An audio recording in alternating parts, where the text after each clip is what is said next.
Hello and welcome.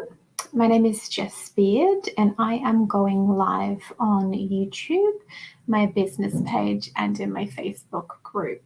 So no matter where you're watching this from, please comment and let me know what you think.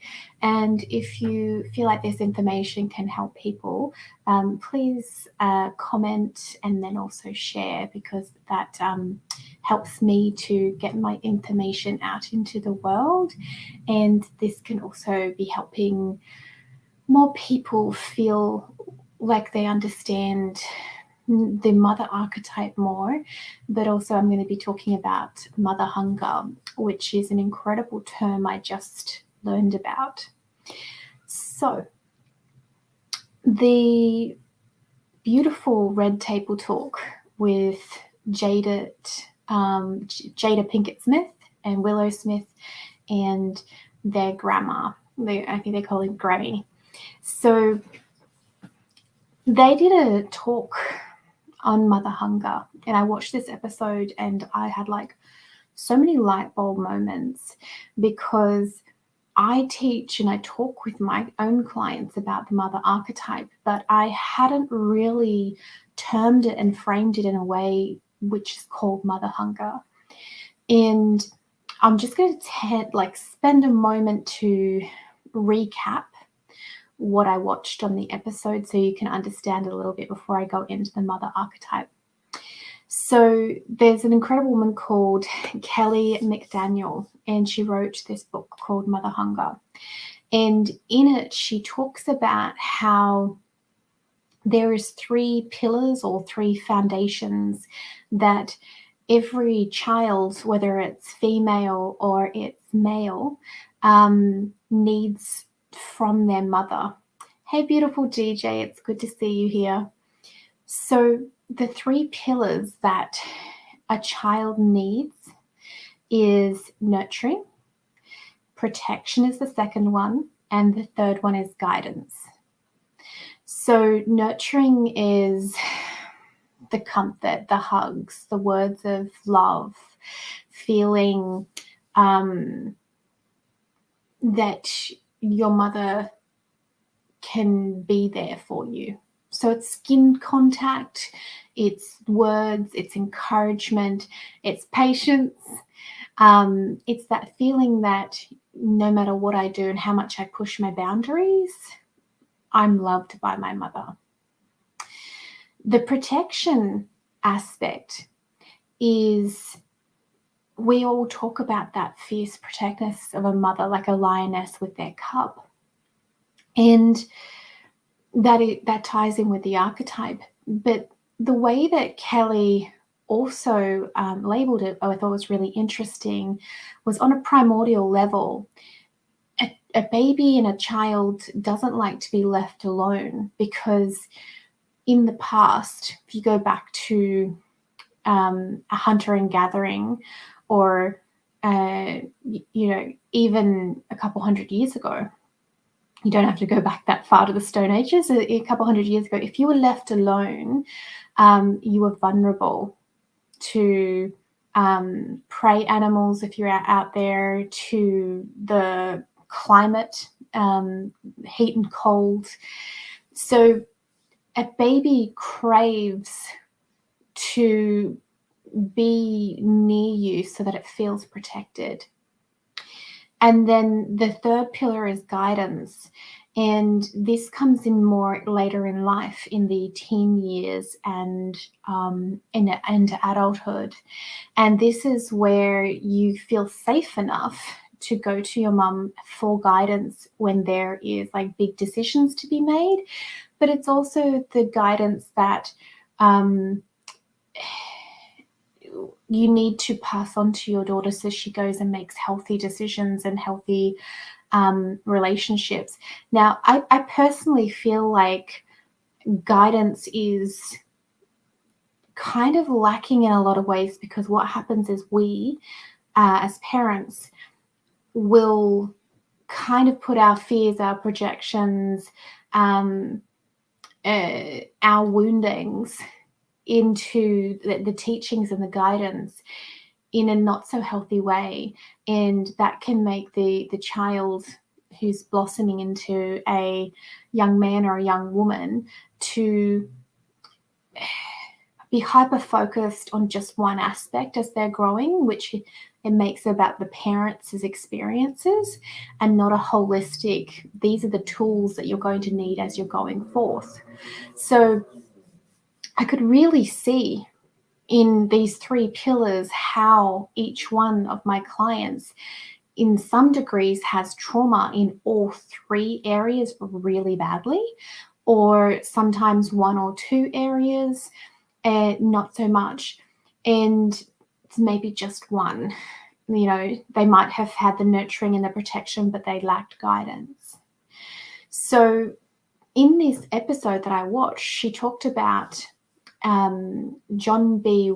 Watson, I think is his name. He was a behaviorist in the 1920s. And he was so popular back then that he became the president of the American Psychology Association. I think I said that correctly. And he actually did these horrific experiments on babies. So his whole theory was that you could train babies like you could train animals, like dogs. And he would get a little baby and a little rabbit would come up, and the little baby's like, oh, so excited. And then what he did was behind the baby, he would like smash all these pans and make all this loud noise and scare the little baby. And the baby learned to associate rabbits with fear. And then when the rabbit came in, this baby would just start crying. And he proved that you could train your baby. And he taught in the 1920s these rules. I think I've got them all memorized. Never hug your baby. Don't let your baby sit on your lap. If your baby has been exceptionally good, you can pat it on the head. Shake your child's hand as hello in the morning instead of giving it a hug. And the 5th one I've forgotten. It's in my blog article, which I've linked in the article. And when I read this and I saw what he was training, and you have to remember that even though this is America was the first to really bring out a lot of commercialized TV. So I know here in Australia, a lot of our the way we see things and the stories that we take in can be very Americanized. And then you would have America, which was on the rise in power, especially after World War I and then leading into World War II. And as they traveled around, like they would take this new education of how to treat your children and spread it far and wide. So when I look at the older generations now, my grandparents' era, there was this don't touch, don't say you love, no overly affectionate kind of stuff. And that was just how it was. And I never realized that a huge part of this was stemmed from an actual teachings by this behaviorist. And I could see how a lot of the traumas that we have these days, a lot of the issues that we have these days is actually because of this decision. And if we go into our adulthood and we don't have a solid foundation and really understanding right from wrong and consequences, then we have to do a tremendous amount of healing. And the thing that I tend to see is a lot of people in their 20s, and this is a gross generalization, but this is what I've tended to see, people in their 20s is kind of going out, making a bunch of mistakes or struggling around and kind of realizing, hey, a lot of this stuff isn't my own. Something's not quite right. what I've been learning is no longer relevant to today's kind of society, and this is not functioning. And then you go into your 30s, and in your 30s you start to do like more of the self-help and trying to really put the time in to unprogram what was taught to you, and the lack of foundations, and the patterns and the sabotaging issues and the programs you run, and the things that are not even yours. They're from generations and generations and generations ago, you know? So it's a fascinating thing for me to observe. And then in your 40s, you kind of have this new level of maturity where you're like, okay, so it's time to really, really embody this. Now, this is a gross generalization. You have some people who start a little bit earlier, and then you have other people who start later. I know a lot of people will put their self-help and their wellness and themselves until after their children are adults themselves, and then they start working upon themselves. So I have noticed that some of the younger generations, even my generation, have started the self-help a little bit earlier. And then you have a lot of women and men who are like in their 50s and 60s who are just like going, F this, like I know that there's a better way, and I'm going to really like keep working until I find my happiness. Now, how this ties in with the mother archetype and how I really work with this with my clients, and I will be bringing mother hunger into chatting with my clients in the future, because I really love the 3 ways that she particularly talks about it, Kelly McDaniel. But I also have been kind of teaching fairly similar because it's archetypal, right? So with the mother archetype, you have some core aspects, and you have your light and you have your shadow aspects. All archetypes have light and shadow, good and bad. So the mother archetype in the good or the light aspects is nurturing, loving, has the patience. They'll push boundaries, all those different things. So just like she said with the nurturing, and it always, I find it incredible just how much love a mother can have in her heart for her children, and she can love them in all their different ways. And she can have 5 children like my mum did, and each is loved uniquely. And that capacity of the mother archetype is incredible.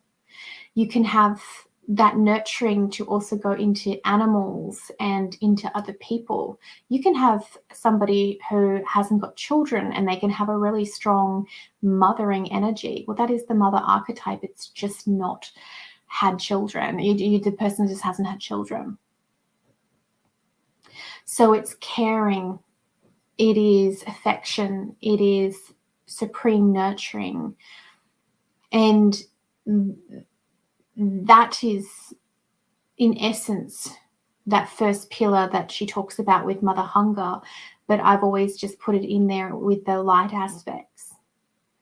The second part is the mother is protective, and they'll fight for their child. Like my mum was fairly easygoing and a very placid, gentle person. But if somebody said something about her children, she would become fierce.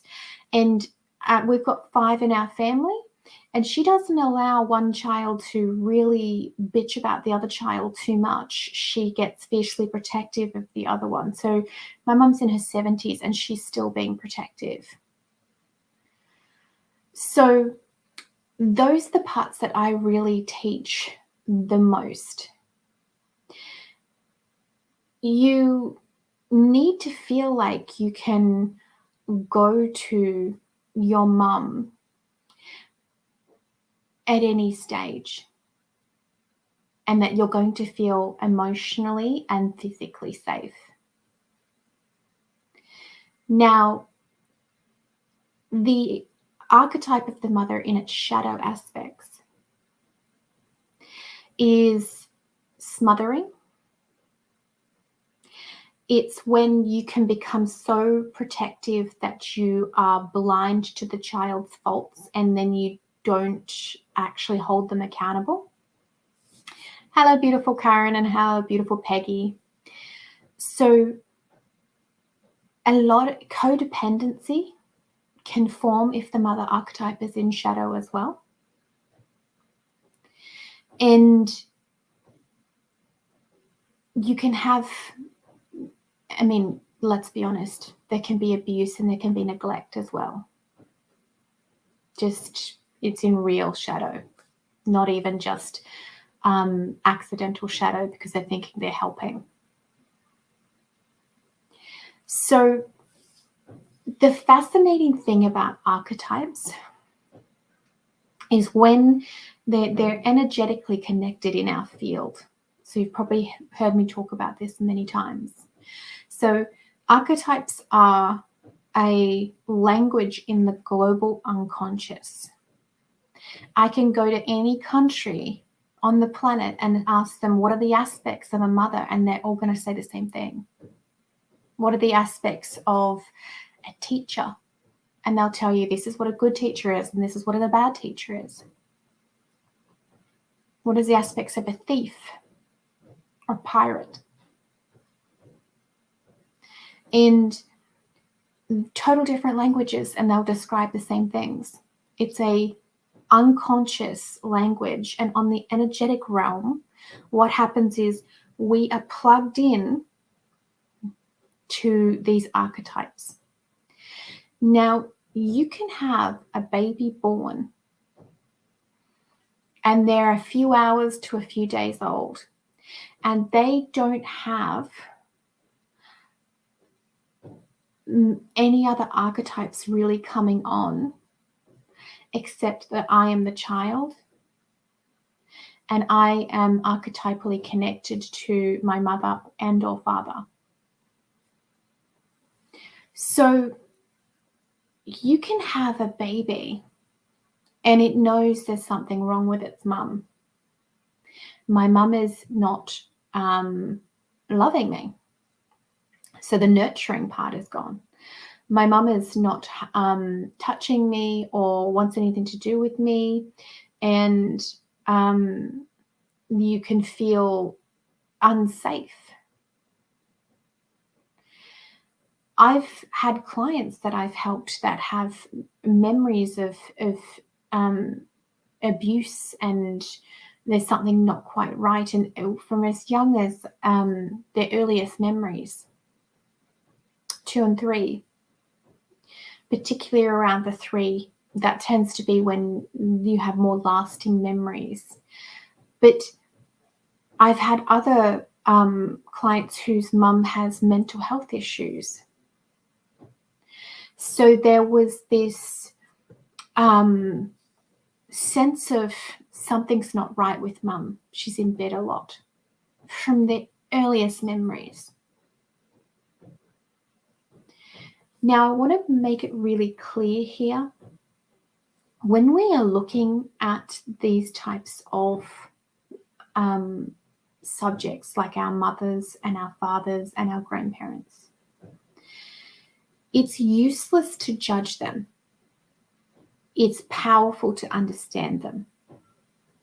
If you go in there and go, oh, mum and dad royally effed me over and it's all their fault, you are not going to do any healing whatsoever. You'll just remain in your victim archetype. And there is millions of other people every single day healing their mother wound and their father wound. That's another term I use. Or to match Kelly McDaniel's work, to heal their mother hunger. So it's powerful to actually step back and go, what was my mum's life like? What was my grandmother's life like? What was my grandmother's life like? We have this ability to sit here and you're listening to me. So this means that you're either on Facebook or YouTube, and you are actively interested in self-help, in archetypes, in bettering yourself, in spirituality. And that is a gift. If you go back 50, 60, 70 years ago, people didn't have the space, the time, or the energy to be asking questions like this. You had to basically be a nun or a monk, or incredibly rich and eccentric. Everybody else was fighting for survival. Everybody else was needing to marry. Women had to marry for to have any rights whatsoever. And you would join together to have children and keep doing the thing of populating the earth.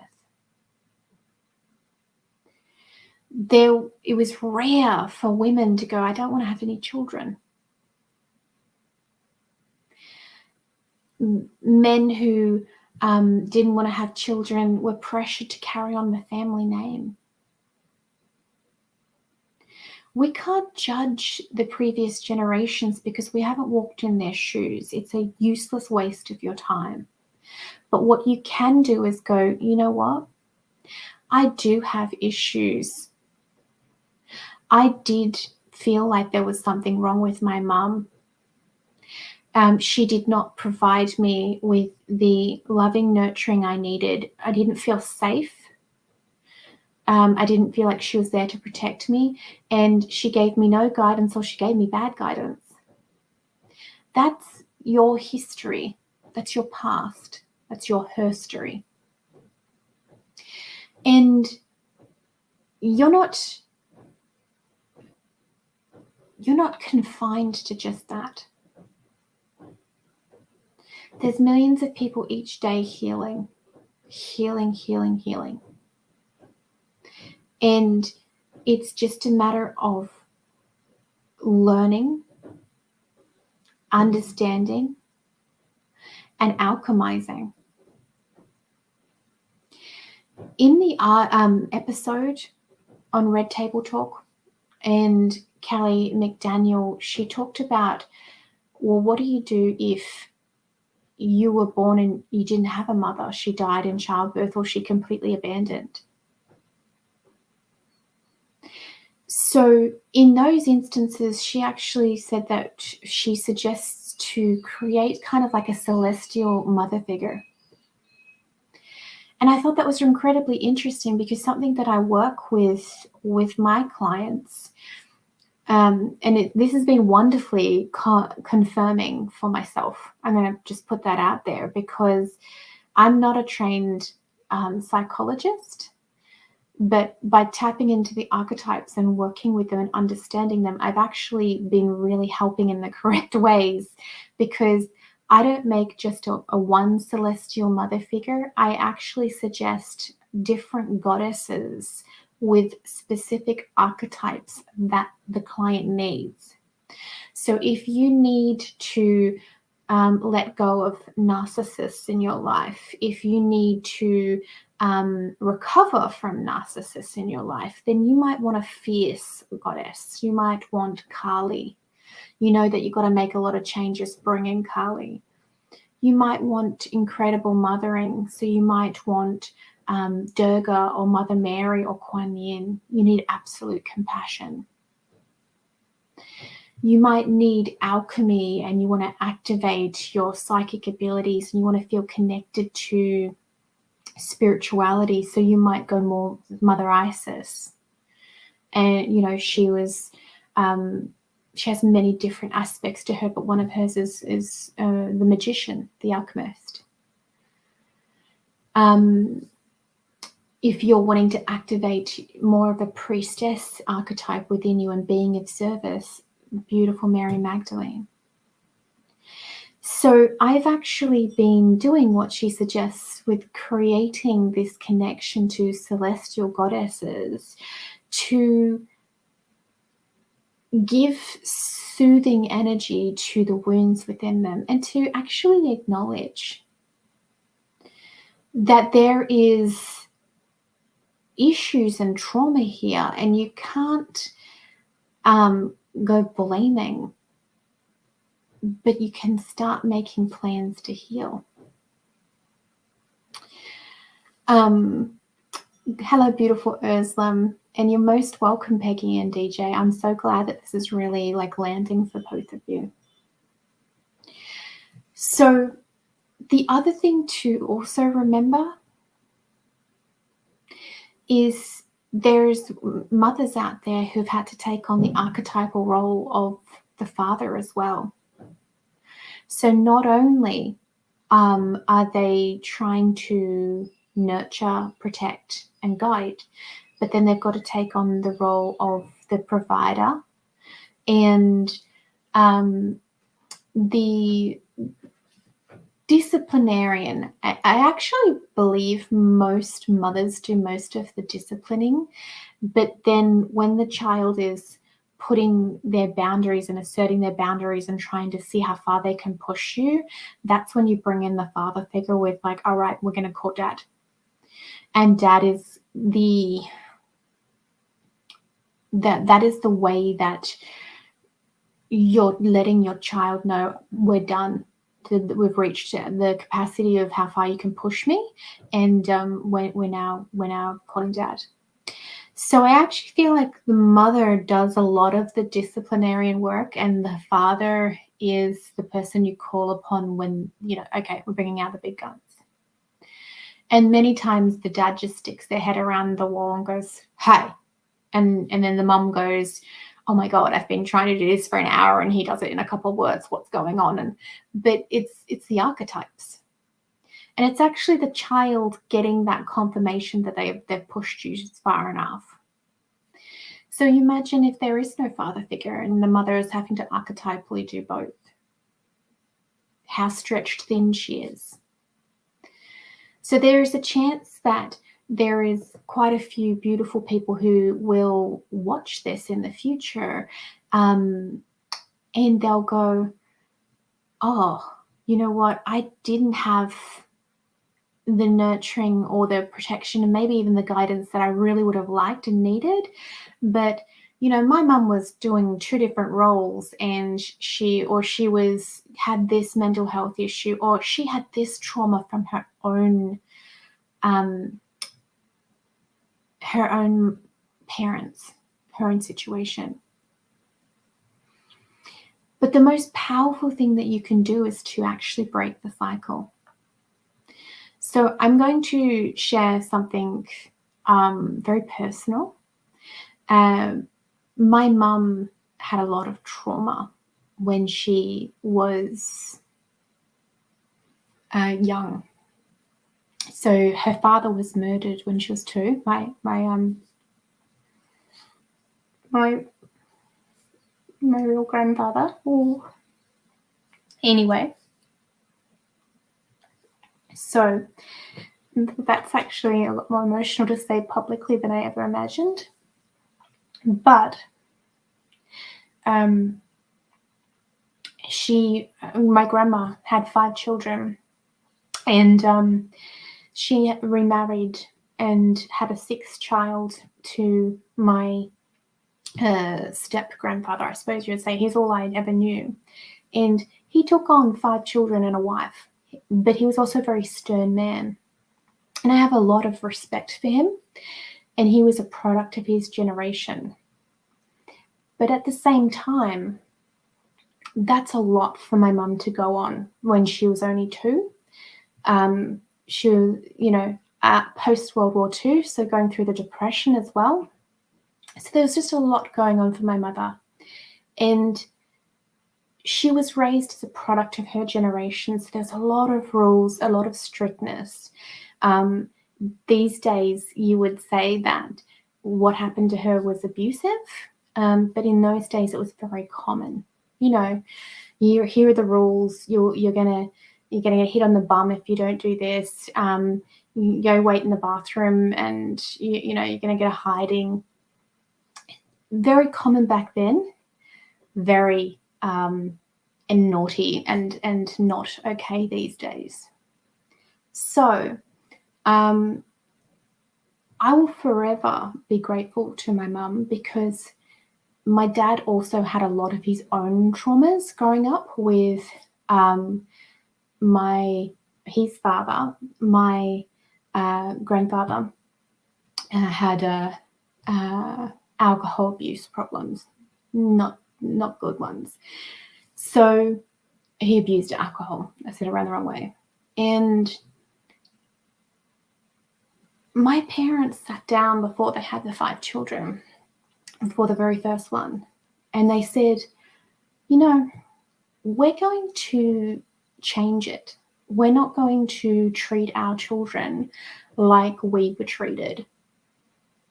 And it's not until I've done this work, until I've actually teach people archetypes, till I take them through my programs, that I understand the epicness of what they did.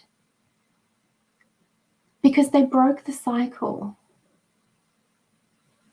My mum and my dad did not have or feel all 3 pillars that we talk about: the nurturing, the protection, and the guidance from Mother Hunger. Neither one of them did. But they made that commitment that we want to try our best. And you know what? My parents still made mistakes. They all do. If you're a parent, you're going to make mistakes. That's parenting. But they had that foundation. And I believe that my courage to keep looking at my sabotaging patterns, keep looking at the things I want to change, keep looking at the programs I want to release, the bad habits I don't want to, this is what I want to manifest, this is what I want to do, this is who I want to help, this is the business that I want, this is the things, My sheer tenacity at never giving up comes from my parents deciding that they are going to change. And they did. And that's an incredible example. And they were, adults when they decided to do that. You're never too old to start setting examples for your children. One of my beautiful clients that I worked with last year, she has 3 adult boys. They're all in their 30s, I believe. 30s. And she had a real problem with her shapeshifter, which is her people pleaser, and not being really able to control where she gets offended or hurt. So when I took her through the program, and those were the 2 areas where she really got a lot of help, is stop people pleasing, and also to control her child archetype. And the fascinating thing is, she didn't say anything to her kids much about, she would let them know a little bit about what they're doing, but she didn't try and teach them what she'd learned or anything. She just simply set an example. And I was catching up with her a few months ago, and she's like, do you know, one of my boys who I had many times told him to go and get some help for some pain that he was in, like chronic pain, everyday pain. And he just would never listen to me, and he would always just kind of martyr and shapeshift himself. Well, she stopped advising him and allowed him to make his own mistakes. And she started concentrating on herself, and she stopped the shape-shifting, she stopped the martyring, and she balanced her mother archetype, and she worked upon her archetypes. And she goes, I didn't say a thing. And he rings me up, and he's like, what's the name of that doctor or whoever there was therapist that you recommended, I've got to do something about this. And this is the nature of doing this work. You energetically change the people around you by being in your sovereign energy, by being in your warrior, by being in your alchemist, and by being in your lover, your soul esteems, as I call them.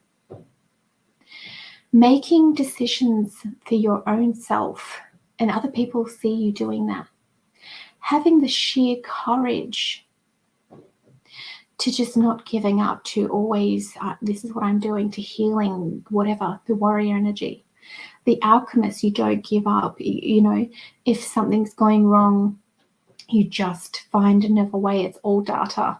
You know my catchphrase for the alchemist? I say it enough. Failure is your best friend, because it's just data for your alchemist. If something fails, you've learned, well, that doesn't work. It's not a bad thing. It's just data. Facts. Oh, that didn't work.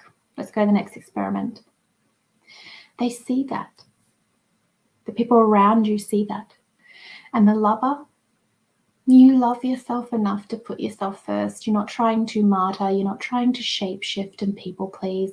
You're not trying to prostitute yourself and giving all of your precious energy and time away. And instead, the people see you and they are inspired by you. And every time you feel like, oh my God, I can't do this anymore. This is too much work. The universe is putting too much pressure upon me. I can't change. I'm breaking.